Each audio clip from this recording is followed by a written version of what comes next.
श्री राम जय राम जय जय राम। राधे श्याम जय जय राधे श्याम। राधे श्याम जय जय राधे श्याम। श्री गणेशाय नमः। श्री सीतारामाभ्यां नमः। श्री हनुमते नमः। श्री उमापते नमः। श्री गुरुवे नमः।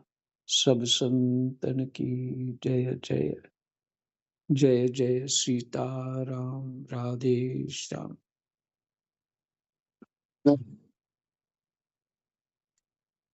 श्रीमद् भागवत महापुराण तृतीय स्कंध 8वां अध्याय। प्रसंग है ब्रह्मा जी की उत्पत्ति।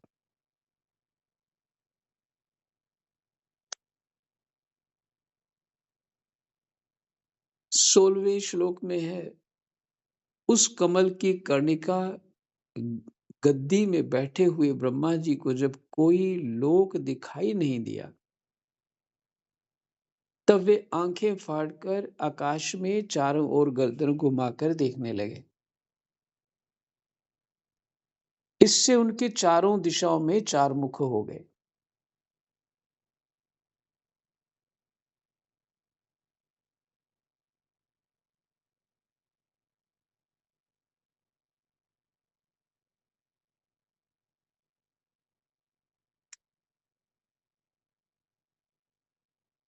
मुझे जो चिंतन इसका होता है वो इस तरह का है कि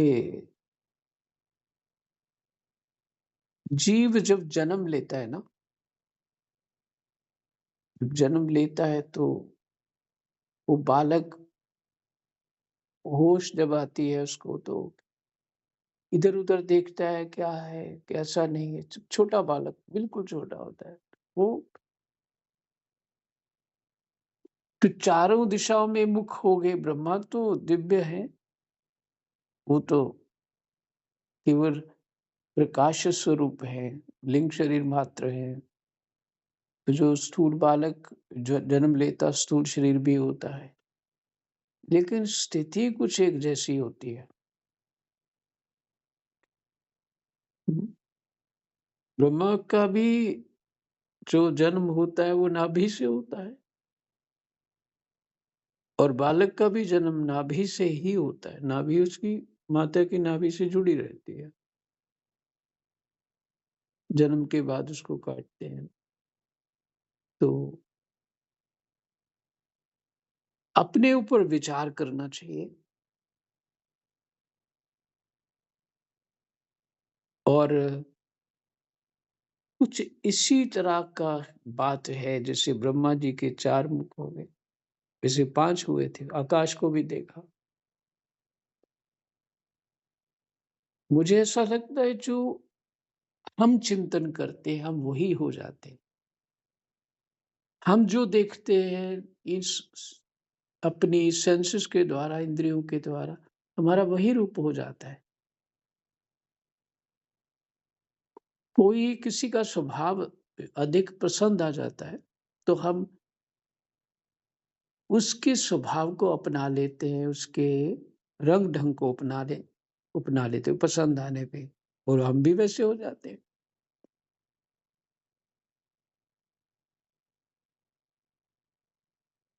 ये तो इस सीधी क्रिया,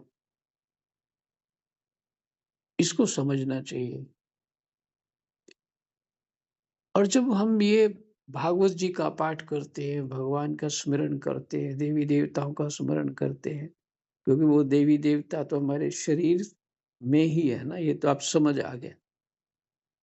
वो अंश रूप में सभी हैं। तो जब उनको हम प्रणाम इत्यादि करते हैं, तो हमें वही बल मिल जाता है। इसलिए पूजा इत्यादि करते हैं, वो हमें ही बल मिलता। हमारे ही ग्रह दोष दूर होते हो। दोष का अर्थ जो अनुकूलता नहीं है, प्रतिकूलता। तो बिल्कुल और भी ज़्यादा स्ट्रॉन्ग स्थिति है। क्या? ब्रह्म ब्रह्मा जी ने देखा तो हो गया। वैसे 4 मुख हो गए, 5 मुख हो गए। तो जीव जैसे बालक जन्म लेता है, तो उसकी स्थितियाँ भी वैसी कुछ होती हैं। ये मैं कह रहा था, उसके साथ जब बड़ा हो जाएगा थोड़ा, तो फिर राग और द्वेष का ज़्यादा असर होता है। जो राग और द्वेष से सीखता है, वो बहुत दृढ़ होता है। वो बहुत दृढ़ होता है, उसका स्वरूप बदल जाता है। उस बालक की जो सच्चाई है, सरलता, वो चली जाती है।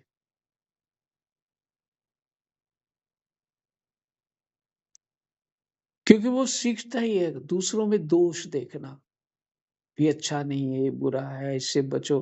कुछ माँ-बाप भी ऐसी कृपा कर देते हैं कि सबको बच्चों को कहते हैं, नहीं, संसार बड़ा खराब है, बच के रहो। बच्चों को बुद्धू बना देते हैं। अपना विवेक जागृत करना है। कोई किसी से बच नहीं सकता है, संभव ही नहीं। राग द्वेष को राग द्वेष जो है वो सबसे ज्यादा असर करता है। तो अधिक राग द्वेष में रहेंगे तो जो ब्रह्मा वाली स्थिति है वही होने वाली, वैसे हो जाएंगे।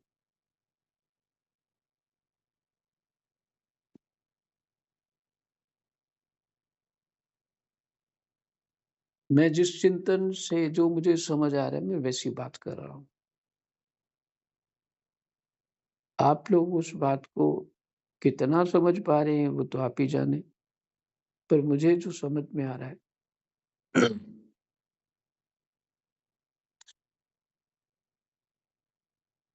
यहाँ जगत में मात्र अपना गुण बढ़ाना है, अपना ज्ञान बढ़ाना है। जिसने अपना ज्ञान बढ़ा लिया, उसको संसार ज्ञानी दिखता है।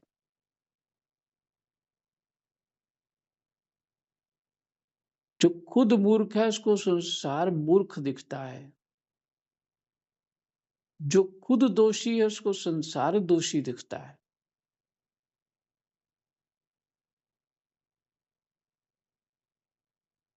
एक महात्मा सिद्धि की बात कर रहे थे, बड़ी पुरानी बात है, 30 साल पुरानी।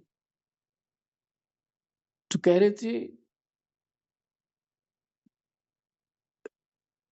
जिसकी जिस साधक के अंदर किसी वस्तु की चोरी की इच्छा नहीं होती, यम में आते हैं ये, चोरी की इच्छा नहीं होती, उसकी कोई वस्तु ही नहीं चुराता। जिसमें हिंसा होती है, उसकी कोई हिंसा कर नहीं सकता। तो हमारी चित्त वृत्तियों में ये दोष हैं, जो परिणाम हैं वो हमारे हैं।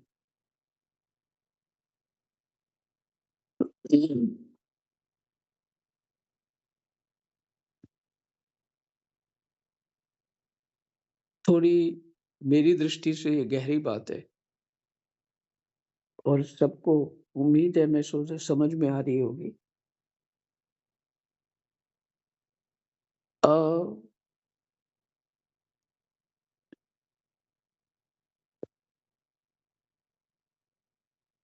भगवान के गुणानुवाद में ब्रह्मा, शंकर, विष्णु, ऋषि, देवता, सिद्ध, साधक क्यों चित्त बनाए रखते हैं? ये विचार करो कि तद्रूप जीव हो जाता है भगवान के गुणानुवाद से। बहुत बड़ी साधना है ये, बहुत बल है, छुपा हुआ है, दिखता है ऐसे कि अ, ये तो सरल बात है। हमें कोई बढ़िया गुरुजी मिलेंगे, बस शक्तिपात कर देंगे, आशीर्वाद दे देंगे, हो गया हमारा कल्याण। ऐसा कुछ नहीं है। शक्तिपात होने पे सिर्फ अनुभूति होगी, करना तो खुद ही पड़ेगा, स्वभाव अपना चेंज करना है, बदलना है, अपने को शुद्धि करनी है। शक्तिपात होता है लेकिन नहीं, शक्तिपात नहीं चाहिए, हमें भजन चाहिए। तो इससे बड़ा शक्तिपात क्या होगा? भागवत जी का पाठ है, इससे बुद्धि कितनी निर्मल होती है, कितना हृदय को शांति आती है। ये एक कम शक्तिपात है, इससे कोई बड़ा शक्तिपात नहीं। गीता जी का पाठ करो, आनंद हो जाता है। भगवान का हृदय है गीता।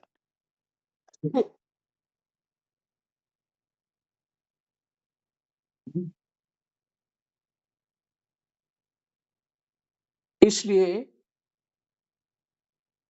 जो समझ में आ रहा है, जिधर देखा उधर मुख हो गए, तो पांचों दिशाओं में देखा तो पांच मुख हो गए।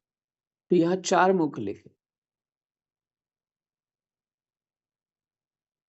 एक श्रम शंकर जी ने काटा था मुख, भगवान ब्रह्मा जी का, एक शंकर जी ने काटा था, वो प्रसंग आप सब जानते हैं।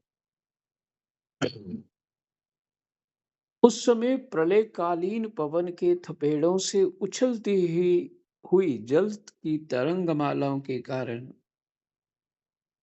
उस जल राशि से ऊपर उठे हुए कमल पर विराजमान आदिदेव ब्रह्मा जी को अपना तथा उस लोक तत्व रूप कमल का कुछ भी रहस्य न जान पड़ा। मैं कौन हूँ, ये कमल क्या है?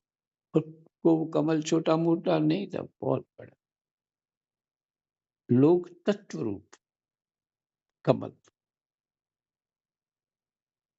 फिर सोचने लगे, इस कमल की कर्णिका पर बैठा हुआ मैं कौन हूँ?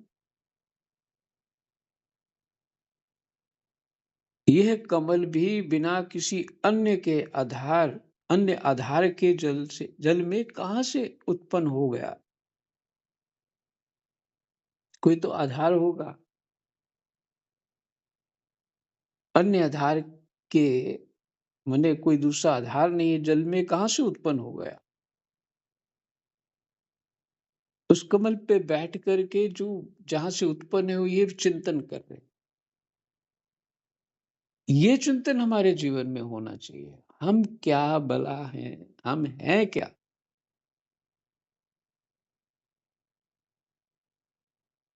ये चिंतन नहीं करते। बस दुख दूर करना है, सुख लेना है, इसके अतिरिक्त तो कुछ चिंतन नहीं। ये तो पशु भी करते हैं,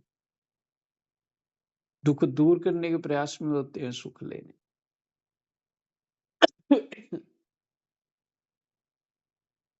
चिंतन करना होना चाहिए, जिसके जीवन में ऐसा चिंतन नहीं,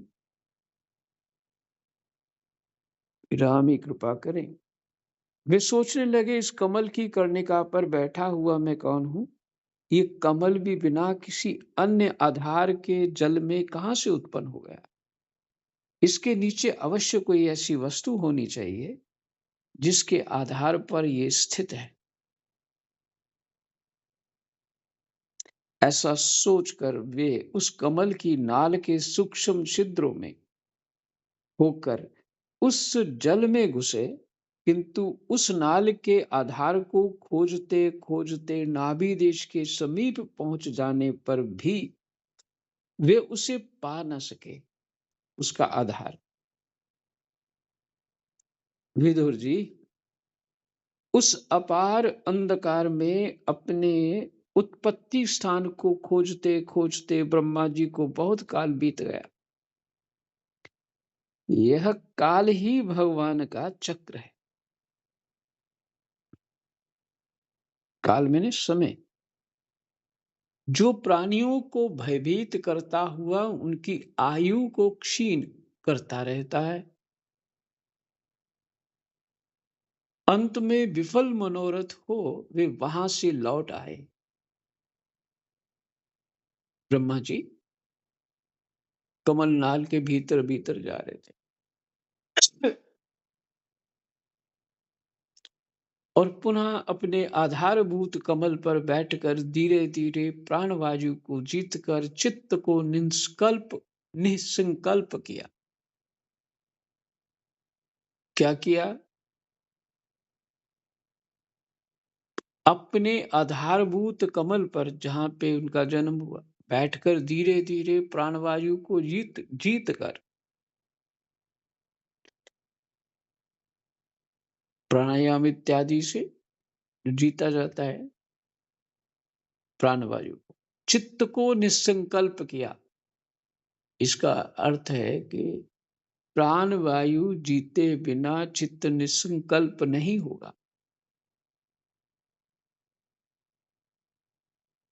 और जो बहुत नाम जप शांति से करते हैं ना, उनकी भी स्थिति, प्राणवायु उनका भी जो है अधीन हो जाता है अपने, और उनका भी चित्त जो है निसंकल्प हो जाता है, शांत हो जाता है, और समाधि में स्थित हो गए ब्रह्मा जी। इस प्रकार पुरुष की पूर्ण आयु के बराबर काल तक, पुरुष की पूर्ण आयु के बराबर काल तक अच्छी तरह योगाभ्यास करने पर ब्रह्मा जी को ज्ञान प्राप्त हुआ। पुरुष की पूर्ण आयु बराबर काल तक अर्थात दिव्य 100 वर्ष तक, ब्रह्मा जी के 100 वर्ष, उन्होंने पूर्ण आयु के बराबर काल तक अच्छी तरह योगाभ्यास करने पर ब्रह्मा जी को ज्ञान प्राप्त हुआ।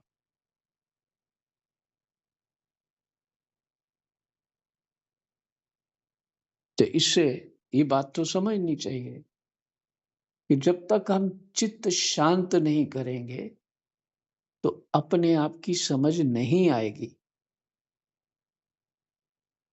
अपने स्वरूप का ज्ञान नहीं होगा।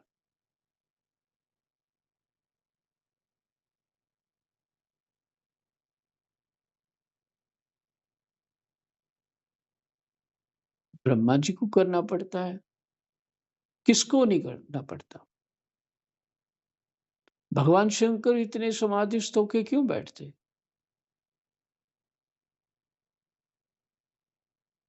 नर नारायण समाधिस्थ होकर क्यों बैठते हैं? ऋषि लोग क्यों बैठते हैं? तो समझना चाहिए बात को। तो हम चित्त की वृत्तियों में, बाहर भी हम चाहते हैं संसार में दुख भी दूर कर लें, सुख भी ले लें और साथ में भजन भी हो जाए, पुण्य ज्यादा कमा लें और फिर राजा रानी बन जाए। तो ये चित्त शांत नहीं हो सकता, संभव ही नहीं। तो ब्रह्मा जी को अपनी आयु बराबर करना पड़ा।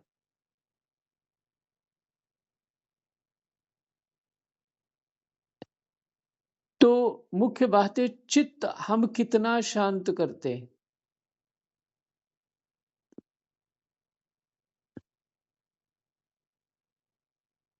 चाहे ग्रस्त में हो जीव, चाहे विरक्त होके करे, करना चित्त शांत है, और फिर वो स्वरूप समझ में आएगा अपना। योग विशिष्ट का आज कुछ पाठ सुन रहा था, उसमें भी कुछ इसी तरह का। संसार की वृत्तियां जो चलती जा रही हैं, बुद्धि के जो थॉट चलते जा रहे हैं, यही संसार है और यही अज्ञान है। और हमने सोच लिया इस संसार को ठीक ठाक करना है, और संसार को ठीक ठाक करना अपना कर्तव्य मान लिया।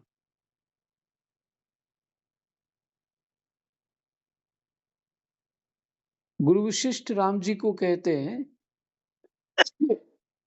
राघव, मैं श्रुति स्मृति के अनुरूप सारे काम करता हूँ मैंने, उसके अनुसार करता हूँ, अपने सभी कर्तव्य पर निष्काम होकर।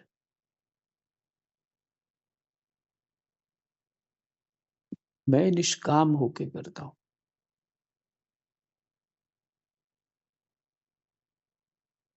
तो फिर वो स्थिति वही बनी रहती है जो होनी चाहिए।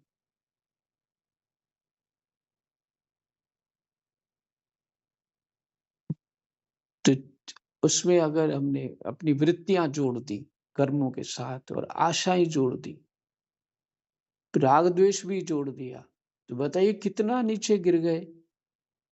यही तो नर्क है, और क्या नर्क होता है। तो जितनी वृत्ति हमने शांत की, जितनी कम बातें सुनी, कम देखा, कम सुना,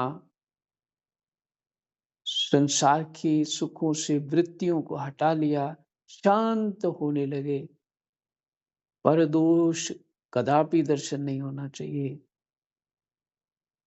तब चित्त प्रसन्न, परदोष देखने से चित्त अप्रसन्न हो जाता है, चित्त दुखी हो जाता है। और चित्त को प्रसन्न करना, सुखी करना, शांत करना भजन तो ये है। दुखी रहना भजन थोड़ी है। वो तो अशुद्धि है, वो अज्ञान है। तो परदोष इसलिए अनिवार्य है कि किसी का नहीं होना देखना चाहिए।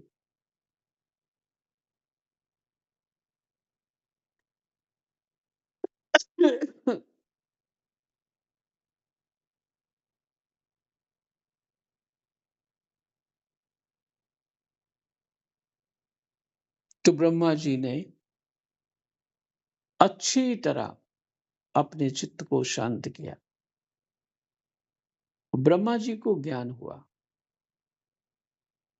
तब उन्होंने अपने उस अधिष्ठान को जिसे वे पहले खोजने पर भी नहीं देख पाए थे, वही मूल उस कमल का नहीं देख पाए थे, अपने ही अंतःकरण में प्रकाशित होते देखा। अब वो मूल भी अपने ही भीतर देखने लगा। उन्होंने देखा कि उस प्रलयकालीन जल में शेष जी के कमल नाल सदृश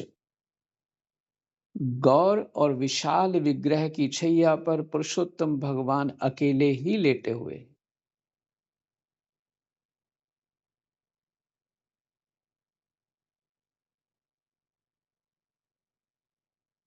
विशाल विग्रह की शैया पर शेष जी की, शेष जी के 10,000 फन छत्र के समान फैले हुए हैं।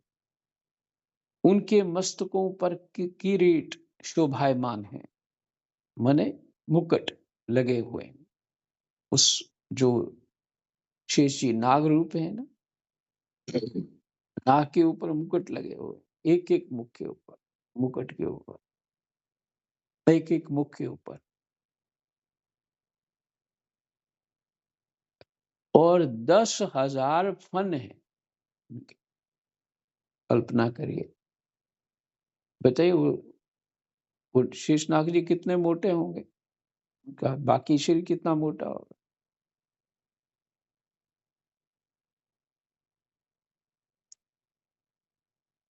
उनमें जो मुकुटों में मणियां जड़ी हुई हैं, उनकी कांति से चारों ओर का अंधकार दूर हो गया।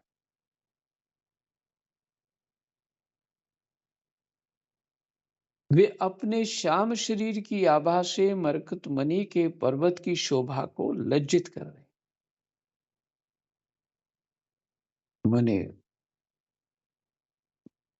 मरकतमणि की के पर्वत की शोभा को भी लज्जित, मैंने उससे भी ज्यादा उनकी आभा है। उनकी कमर का पीतपट पर्वत के प्रांत देश में छाए हुए सायकाल के पीले पीले चमकीले मेघों की आभा को मलिन कर रहा है। उससे भी ज्यादा सुंदर जो शोभा होती सायकाल के मेघों के साथ सूरज को डूबते समय पीले पीले बादल देखते, उस शोभा से भी कई गुना ज्यादा शोभा है। सिर पर सुशोभित स्वर्ण मुकुट स्वर्णमय शिखरों का मान मर्दन कर रहा है। उनकी वनमाला पर्वत के रत्न जल प्राप्त प्रपात। उनकी वनमाला पर्वत के रत्न जल प्रपात औषधि और पुष्पों की शोभा को परास्त कर रही है तथा उनके भुजदंड वेणु दंड का और चरण वृक्षों का तिरस्कार करते हैं। उनका वह श्री विग्रह अपने परिमाण से लंबाई चौड़ाई में की त्रिलोकी का संग्रह किए हुए है।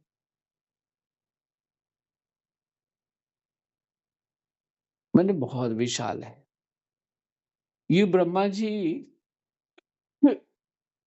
अंतःकरण की शुद्धि चित्त वृत्ति शांत होने पर अपने भीतर ही देख रहे हैं। और जब हम भी इसी तरह कुछ प्रयास करेंगे हमें भी वैसा ही दिखेगा, क्योंकि वो वास्तविक स्वरूप है। पाठ तो इसलिए है ना, हमको भी यही करना है।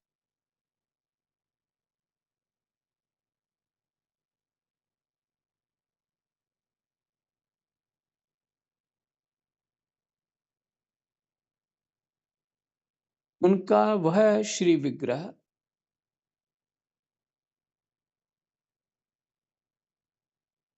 अपने परिमाण से लंबाई चौड़ाई में त्रिलोकी का संग्रह किए हुए है।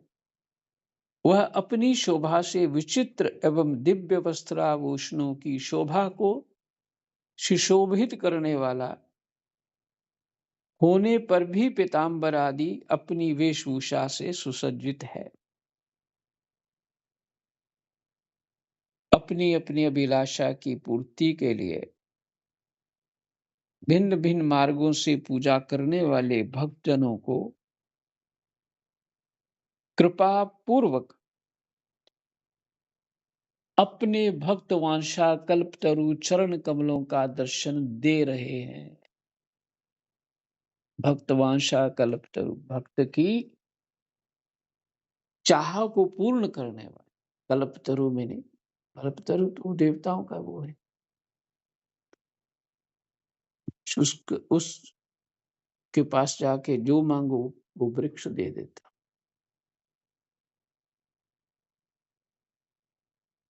जिनके सुंदर अंगुली दल नक्षचंद्र की चंद्रिका से अलग अलग स्पष्ट चमकते रहते हैं।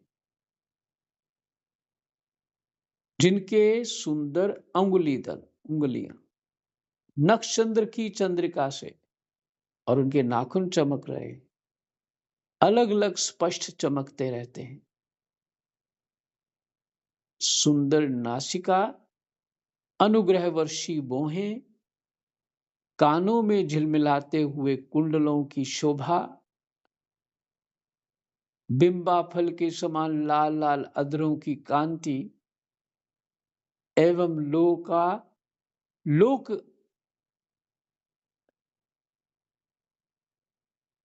लोकार्थ तिहारी लोकार्तिहारी लोकार्तिहारी लोक, इसका अर्थ हुआ कि लोकार्तिहारी में उनका जो कष्ट है निवारण करने वाले। लोकार्तिहारी मुस्कान से, भगवान जब मुस्कुराते हैं सबके दुख दूर हो जाते। युक्त मुखारविंद के द्वारा वे अपने उपासकों का समान अभिनंदन कर रहे हैं। यही पे विश्राम, और भक्तों को उनके पास ही रहने देते हैं और भगवान अभिनंदन कर रहे हैं, अभिनंदन होने देते हैं, यही विश्राम करते हैं। कृष्णाय वासुदेवाय हरये परमात्मने प्रणत क्लेशनाशाय गोविंदाय नमो नमः। जय जय।